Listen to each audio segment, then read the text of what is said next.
જય ખુખારમાં મેલડી ચૈત્રી નવરાત્રીનું ખુખાર મેલડીમાંનું ખાસ પ્રવચન એ આપણે આ વિડીયોમાં જોશું. જય ખુખારમાં મેલડી. કુળદેવીના નામનું કળશમાં કે માતાજીના મઢમાં તો શું એ શ્રીફળ બદલાય ખરું? આવો પ્રશ્ન થાય છે ને બધાને કે મારી શ્રીફળ અમારું જૂનું મૂકેલું હોય તો ક્યારે બદલવું? તો હું એવું કહું છું કે આ નોરતા કહે છે કે માતાજી ઉપવાસ કઈ રીતે કરવા, તો પહેલી ઉપવાસ શું છે એ થોડી સમજ આલું. કદાચ સમજ હશે જ, કંઈક હોશિયાર દીકરાઓ છે કે જ્ઞાનવાળા છે જેને સમજ પહેલેથી છે, પણ છતાંય તે મારું જ્ઞાન આલું તમને ગળે ઉતરે એવું કે ઉપવાસ એટલે શું. અમુક ભાવિક ભક્તો હોય છે એવા કે માં ભૂખ્યું રહેવાતું જ નહીં, માં ભૂખ્યા રે ચક્કર આવે, પડી જવાય, મગજ કોમ ના કરે, આવા હોય છે કંઈક. જેમ કે અત્યારે સુધી ખા જ કર્યું હોય નરું, એક દાડો ભૂખ્યો ના રહે, જેવું પેટ ખાલી થયું નહીં તરત કંઈક ખાધું નહીં તો એના માટે થોડું કાઠું પડે.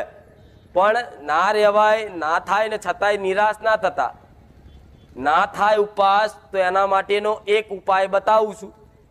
એ ઉપાય એવો છે કે 9 દાડા છે, 9 દાડા સૈતર નજીક આવે છે, બહુ દાડા વાર નહીં, સૈતરના વાયરા વાઈ ગયા, હવા આવી જઈ, તો આ સમયગાળામાં છે ને માતાઓ દરેકની કંકુના પગલે ઘેર આવશે, લખી રાખજો.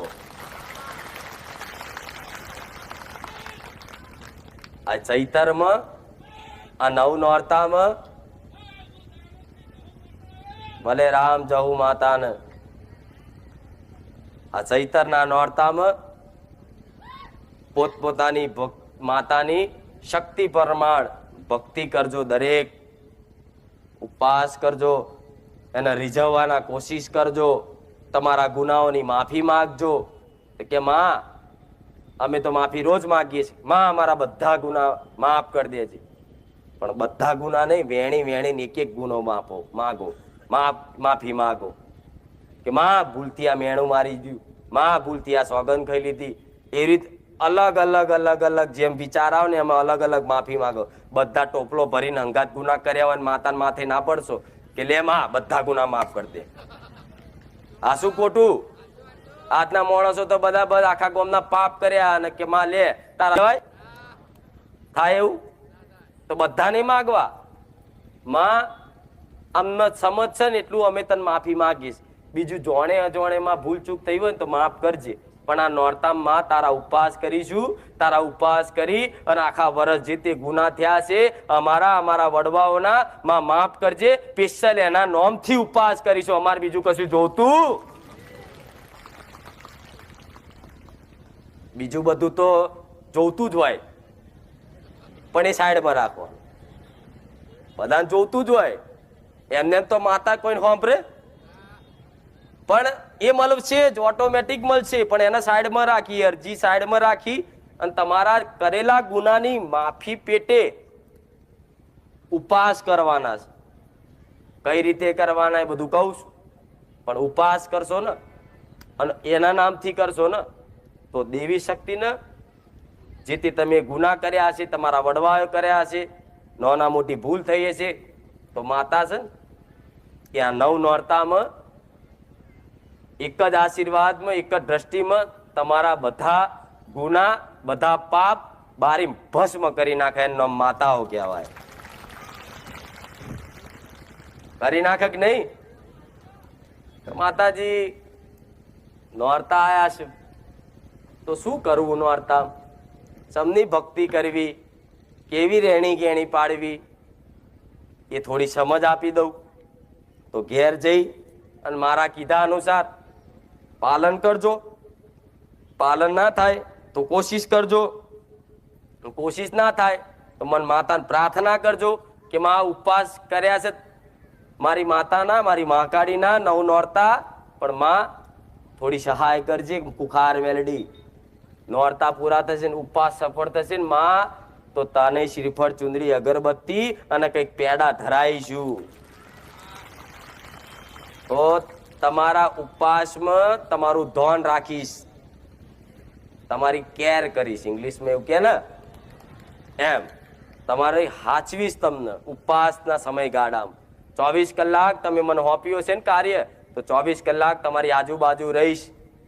તમારા મનમાં કોઈ ખોટા વિચાર નહીં આવવા દઉં, તમારા મુખેથી કોઈ અપશબ્દ ખરાબ શબ્દ નહીં બોલવા દઉં, તમારા તનથી કોઈ અપવિત્રતા નહીં આવવા દઉં.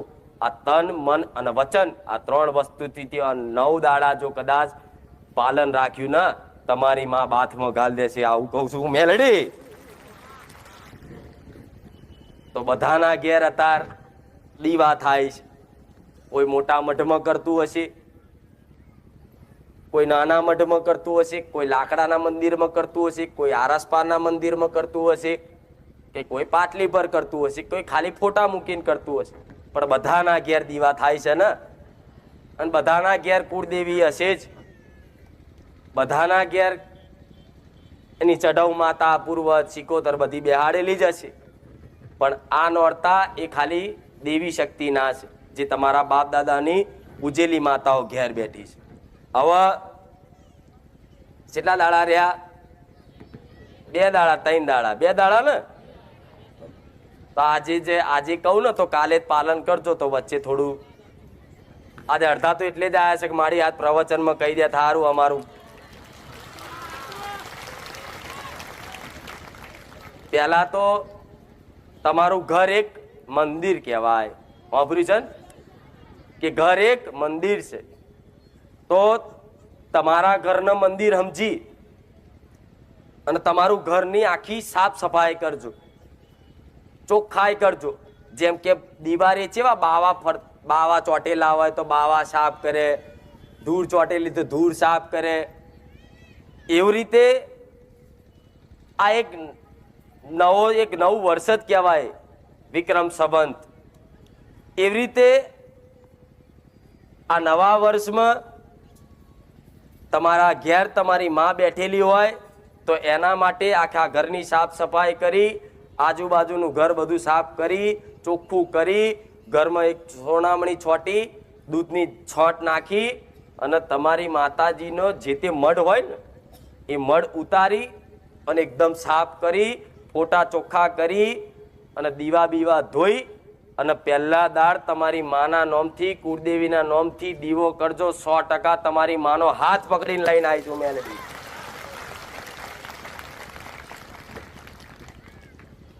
પહેલા તો ઘર ચોખ્ખું કરજો. ઘર ચોખ્ખું થશે ને તો તમારી માતાને એક આવું વાલું લાગશે. ચોખ્ખા એવા તો દેવી શક્તિનો વાસ હોય એવું કહે છે ને કે મારી હા અમે તો રોજ ચોખ્ખું રાખીએ એવું નહીં, પણ બાવા ચોટ્યા હોય ને મેલું થયું હોય, માટી વાળું થયું હોય, મઢ માટી વાળો થયો હોય.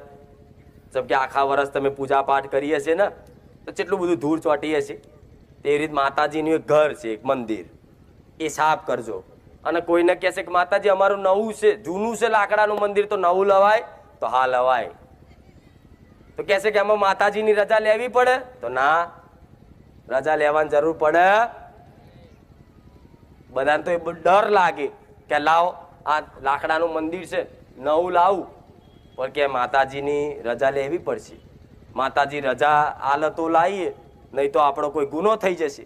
તો તમારી કુળદેવીને ખબર છે કે દીકરો મારું જ મંદિર લાવવાનું કહે છે નવું, એમાં રજા લેવાની આવે.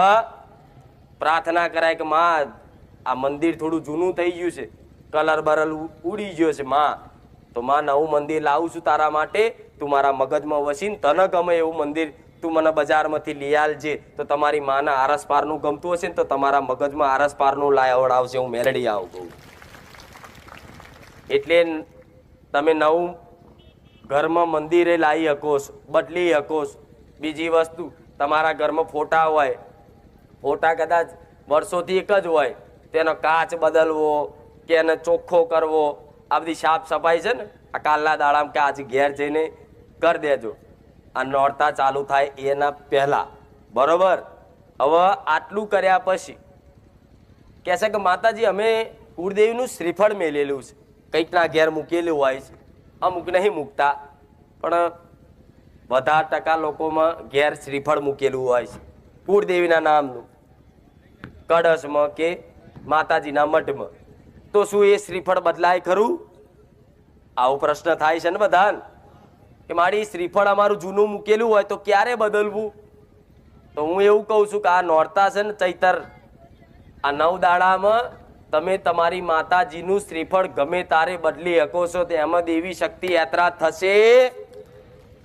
એટલે કોઈક ભુવા એવું શીખવાડે કે ના આપણે તો આસોની આઠમે બદલાય છે, તો તમારું મન એવું કહેતું હોય ને કે શ્રીફળ જૂનું થઈ ગયું છે, મારે બદલવું છે, તો તમારી કુળદેવીને પ્રાર્થના કરી અને જે જૂનું શ્રીફળ હોય એને લઈ અને નવા શ્રીફળની લાલ કપડામાં એક નારાછડી બાંધી અને કળશમાં મૂકી ચાલના કરી અને 9 દાડા કે ચૈતરનો આખો મહિનો તમને જે યોગ્ય લાગે એ પ્રમાણે એની ભક્તિ કરશો ને શ્રીફળની, તે શ્રીફળમાં જ તમારી માઇન્ડ બેહી જશે. લખી રાખજો, મેરડી આવું કહું.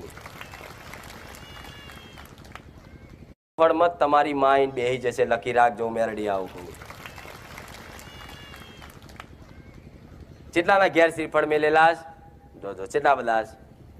તો તમે બદલી શકો છો. કદાચ કોઈએ આસોની આઠમના આસોના નોરતામાં કદાચ બદલ્યું હોય તો ચાલે, પણ તમને એવો વિચાર આવતો હોય કે મારે શ્રીફળ બદલવું તો બદલી શકાય. તો કે આ જૂના શ્રીફળનું શું કરવું? એવું થાય ને, પધરાઈ દેવું કે કોઈ પીપળે મૂકવું કે શું કરવું?